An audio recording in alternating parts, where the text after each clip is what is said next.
The pink slip hit the polished mahogany of the conference table at 9:14 a.m., exactly 12 minutes after I had finished scrubbing the coffee stains off that very same surface. I stood there in my faded blue scrubs, the smell of industrial-grade bleach still stinging my nostrils and the skin of my palms raw from a 4-hour night shift, while my husband, Mark, leaned back in the Italian leather chair I had paid for with 3 years of invisible labor. Beside him sat Chloe, his new operations director, a woman who wore a $4,000 Chanel suit and the predatory smile of someone who had spent the last 6 months systematically erasing my existence from Mark's life. "It's about the optics, Maya," Mark said, his voice carrying that smooth, practiced baritone I had once found sophisticated, but now recognized as the sound of a man who had sold his soul for a zip code. "We're a top-tier venture capital firm now, and having my cleaning lady wife roaming the halls at night is a brand liability. I need you to gather your mops and your dignity and clear out of this building by noon." The room went surgically silent, the kind of silence you only find in boardrooms where a murder is being committed in broad daylight. I looked at the 10 board members, men and women I had served coffee to while they ignored me, people whose trash I had emptied while they discussed market disruptions, and I realized they weren't looking at a human being, they were looking at a stain they finally had the permission to bleach away. My mind flashed back to 3 years ago, when Mark was a failed analyst with a foreclosure notice on his door and a dream of owning Callaway Global. I was a senior forensic accountant then, but I knew that if we were going to build his empire, we needed capital that wouldn't trigger the bank's suspicion. So I created Pristine Corporate Services, a high-end cleaning agency that specialized in deep cleaning the most exclusive buildings in the city. For 1,095 days, I led a double life. By day, I was the silent strategist moving assets through a Delaware-registered entity called Apex Sovereign. By night, I was the woman on her knees, scrubbing the floors of the very offices Mark wanted to occupy. Every cent I earned from the cleaning contracts, every kickback from the industrial suppliers, and every penny of my own secret inheritance was funneled into his startup. I didn't just fund his company. I built the stage he was currently standing on, yet he had convinced himself that the ladder he'd used to reach the summit was just an old piece of wood he could toss into the fire. "Mark, you're firing me?" I asked, my voice holding a mechanical stillness that he mistook for shock, though it was actually the sound of a predator finally closing the distance. Chloe laughed, a sharp, brittle sound that echoed off the glass walls, and reached out to pat Mark's hand with a diamond-encrusted finger. "Don't be dramatic, Maya," she purred. "Mark is being generous. He's offering you a 6-month severance package if you sign the non-disclosure agreement and agree to never step foot on this property again. We can't have the staff thinking the CEO's ex-wife is lurking in the supply closets." I looked at her, then back at Mark, seeing the man who had whispered, "We're a team in our cramped apartment," now staring at me with the cold eyes of a stranger who had finally gotten everything he wanted and no longer needed to pretend. He didn't know that the Sterling Plaza, the iconic 30-story glass tower we were currently standing in, didn't belong to his firm, or the bank, or even the shadowy board of directors he answered to. He didn't know that the building had been quietly acquired 6 months ago by Apex Sovereign after the previous owner defaulted on a massive bridge loan I had personally engineered. He didn't know that while he was busy networking at country clubs with Chloe, I was sitting in the back of a black sedan with a legal team from Gomez and Associates, signing the documents that made me the absolute sovereign of the ground beneath his feet. "You want me to gather my mops, Mark?" I asked, a faint, clinical smile finally touching my lips as I felt the weight of the silver keys in my pocket. The ones that didn't just open the supply closets, but the master override for the entire building's security system. "I'll do you one better," I continued, leaning over the table until I could see the sweat beads forming on his temple. The same sweat I used to see when he was terrified of failing. "I've already gathered something much more important than a mop. I've gathered the receipts for every business expense you've used to fund Chloe's lifestyle, and I've gathered the courage to do what I should have done the second I saw you looking at her." I reached into my scrub pocket and pulled out my phone, hitting send on a pre-drafted email that was about to hit every screen in the building, a digital eviction notice that would turn his $1 million career into a pile of ash before the noon sun hit the lobby. Mark sneered, still convinced of his own invincibility, unaware that the invisible help he was discarding was actually the person who held the lease on his soul. "You're pathetic, Maya," he said, turning back to his laptop as if the conversation was over. "Security will see you out." I didn't wait for the guards. I walked out of that boardroom with the calculated stride of a woman who had just called time of death on a 14-year marriage, knowing that within the next 8 minutes, Mark Callaway would realize that you should never fire the person who knows exactly how dirty your floors really are. The silence of my car was a sanctuary, a vacuum sealed away from the chaotic noise of the high-rise I had just theoretically set on fire with a single email. And as I sat in the driver's seat, I didn't feel the sting of Mark's dismissal as much as I felt the cold, hard weight of the blue folder resting on the passenger seat, the forensic testament to 3 years of his systematic greed and my quiet, unyielding preparation. I didn't drive home to the house I had scrubbed every Saturday for a decade. Instead, I drove straight to the offices of Gomez and Associates, where Patricia Gomez, a woman with a reputation for dismantling financial predators with the cold efficiency of a surgeon, was already waiting for me with a team of 4 junior associates and a mountain of mirrored server data. I had spent 1,095 nights not just mopping the floors of the Sterling Plaza, but auditing the literal trash of Mark's ambition, gathering the shredded miscellaneous expense, reports that were actually the paper trail for the 4,800 designer bag Chloe was carrying this morning. And he even had the audacity to categorize her new $150,000 equipment upgrade. That was actually a down payment on the secret condo in the Pearl District, the $8,400 office renovation, that perfectly matched the renovation costs of his mistress's apartment, and the constant, bleeding drain of funds he'd taken from our joint tuition fund long after his med school debts were paid. Assuming I'd never checked the balance of an account he'd managed for years. He'd built a house of cards on a foundation of my night shifts and chemical burns, convinced that a woman who spent her life in rubber gloves would never have the intellectual capacity to audit her own marriage, but he'd forgotten that I was the one who taught him how to read a P&L statement in the first place. My phone began to vibrate incessantly in my pocket, the first stage of his realization, the frantic calls he makes when he discovers his executive credit card has been declined at the very lunch where he was supposed to celebrate my firing. I didn't answer. I watched the screen light up with his name, then Chloe's name, then his mother's name, and I felt a sense of peace that was almost medical in its stillness, the feeling of a wound finally being properly cleaned. He thinks the eviction notice is just about the office space, Patricia noted, sliding the master morality clause document across the mahogany table toward me. He doesn't realize that under the terms of the mezzanine loan Apex Sovereign provided to Callaway Global, any documented instance of financial misappropriation or workplace misconduct triggers an immediate acceleration of the debt, which means he has exactly 48 hours to pay back the full $3.4 million or the company, the shares, and the name belong entirely to you. I picked up the silver pen, the one Mark had given me for our 5th anniversary because it looked executive, even if I was just cleaning, and I signed the declaration of default with a hand that didn't shake for even a fraction of a second.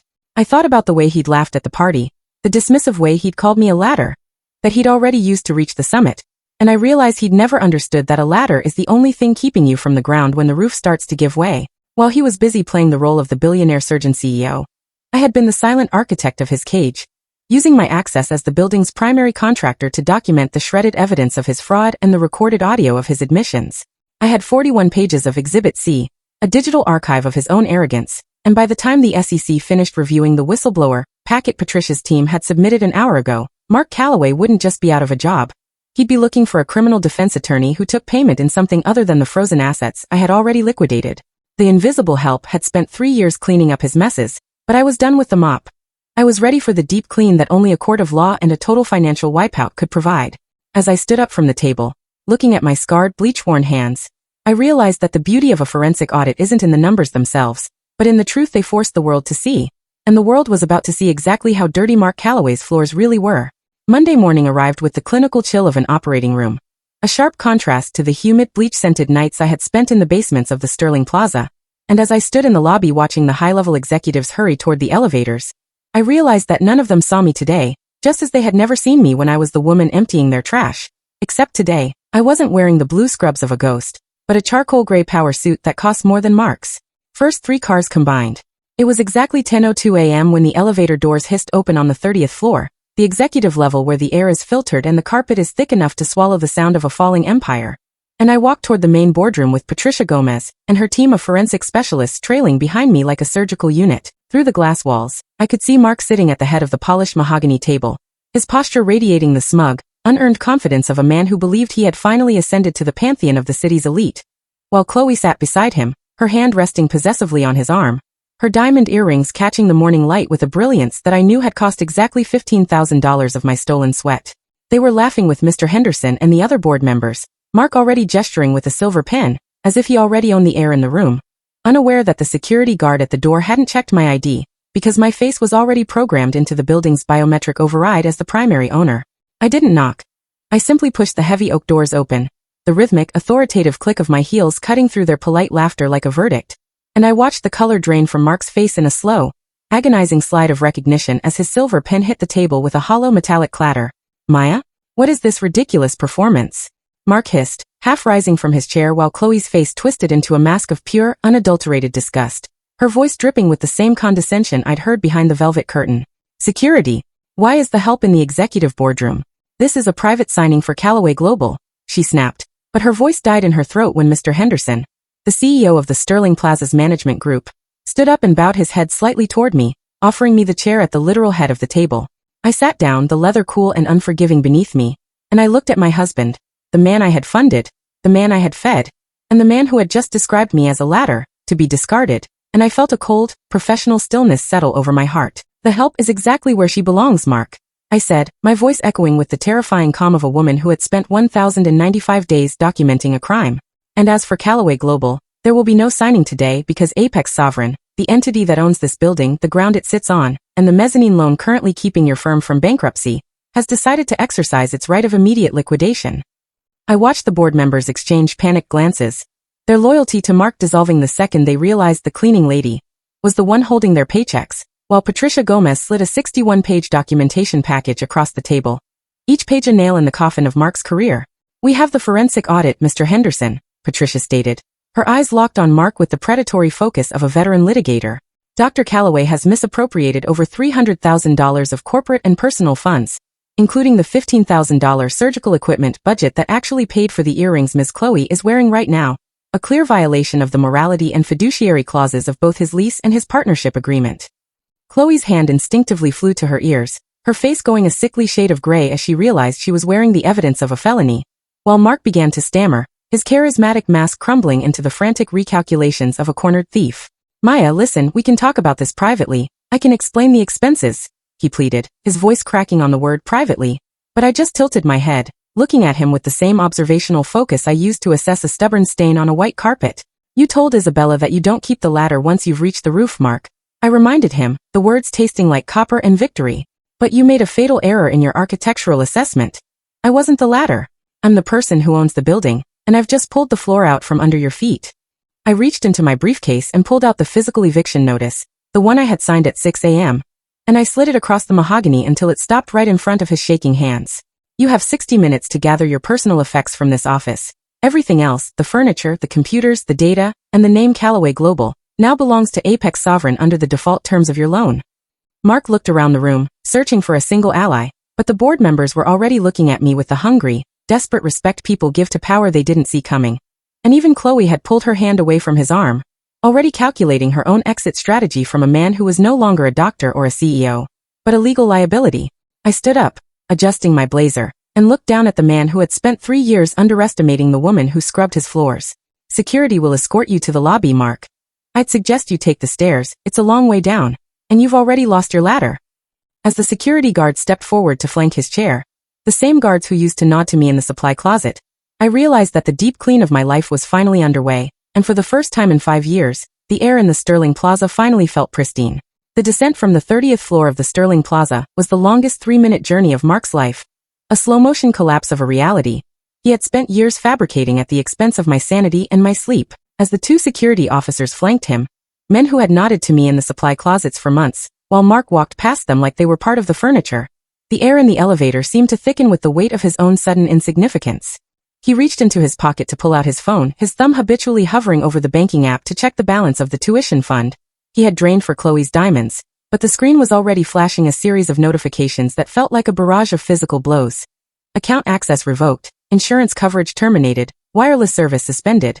I watched from the glass balcony as he stepped out onto the sidewalk, his $2,000 charcoal suit now looking like a cheap, ill-fitting costume, only to find his silver Porsche, the one he called his victory car, being hooked onto a tow truck because the lease, like the very office he'd just been evicted from, was held by Apex Sovereign, and I had initiated a repossession order the moment the clock struck 10. Chloe stood 5 feet away from him on the curb, her hand gripping her designer bag, the one I'd paid for with back-breaking night shifts and chemical burns. And I saw the exact moment her loyalty dissolved into a sharp, jagged disgust as she realized that the billionaire surgeon CEO she'd bet on was actually a man with a deactivated credit card and a looming federal investigation. You told me you were the one with the vision, Mark. You told me she was just the help, she shrieked, her voice attracting a small crowd of onlookers who were already recording the spectacle on their phones, fueling the high-engagement viral fire that would soon consume what was left of his professional reputation. Mark tried to grab her arm, a gesture of desperation that only made him look smaller, but she recoiled as if he were the very ladder he'd described me as, something dirty to be stepped on and then left behind. By 2:14 p.m., the exact time the patient of our marriage had officially flatlined, Mark was sitting on a bus stop bench, his suit jacket draped over his knees, watching as his entire digital life vanished. I had followed the protocol I learned from the blue folder, canceling the Netflix, the Hulu, the gym memberships, and the elite medical journals he used to feed his ego, leaving him with nothing but a $15,000 debt for fraud that Patricia Gomez was already preparing to hand over to the district attorney. He tried to call his parents, but they had already received the evidence package I'd sent via courier, a detailed spreadsheet of how he had lied to them about his family fortune, while taking their meager retirement savings for consultation fees, and they had changed their locks before his bus even reached the suburbs. He finally crawled back to the apartment I had rented for us, the one I had meticulously cleaned every Saturday to save on the maintenance fee, but when his key wouldn't turn, he looked up to see a notice of eviction taped to the door, signed by me as the CEO of the property management company he didn't even know I owned. I opened the door just a crack, the scent of the expensive, high-end espresso I had finally bought for myself wafting out, and I looked at him through the safety chain, not with rage, but with the same quiet, observational focus I used when I was assessing a stubborn stain on a white carpet. "You called me the help, Mark," I said, my voice as steady as the hands that had once scrubbed his floors. "So I'm just doing my job. I'm cleaning you out of my life, disinfecting the air you breathed, and ensuring that not a single trace of your entitlement remains in my home." I watched him collapse onto the welcome mat, the same marble surface I had scrubbed until my knees bled, and I realized that the sweet revenge wasn't just in the money or the power. It was in the fact that while he had been studying how to climb, he had never learned that the most dangerous person in the room is the one who knows exactly where all the bodies and the receipts are buried. He was no longer a doctor, no longer a CEO, and no longer a husband. He was just a bad investment that I had successfully liquidated, a ghost in a suit who was about to discover that when you discard the ladder, before you've reached the summit, there is nowhere to go but down. 14 months had passed since the morning the mahogany doors of the Sterling Clinic's boardroom slammed shut on Mark Calloway's career, and as I stood by the floor-to-ceiling windows of my corner office, the air I breathed was no longer heavy with the scent of industrial-grade bleach or the citrus-scented floor wax that had defined my life for the previous 5 years. It was exactly 10:14 a.m., the same minute I had once heard my world shatter behind a velvet curtain.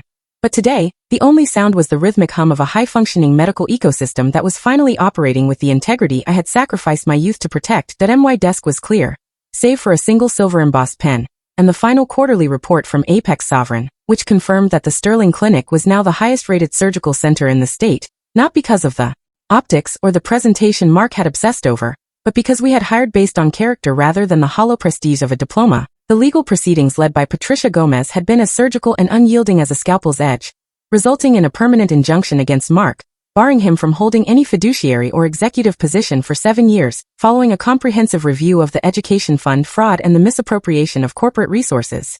The medical board, presented with the forensic evidence of his financial manipulation, and the recorded audio of his intent to discard, the primary financier of his life, had issued a 3-year suspension of his medical license. A verdict that had been reported by every financial news wire from here to New York, ensuring that his name would forever be a warning to those who treat people like rungs on a ladder.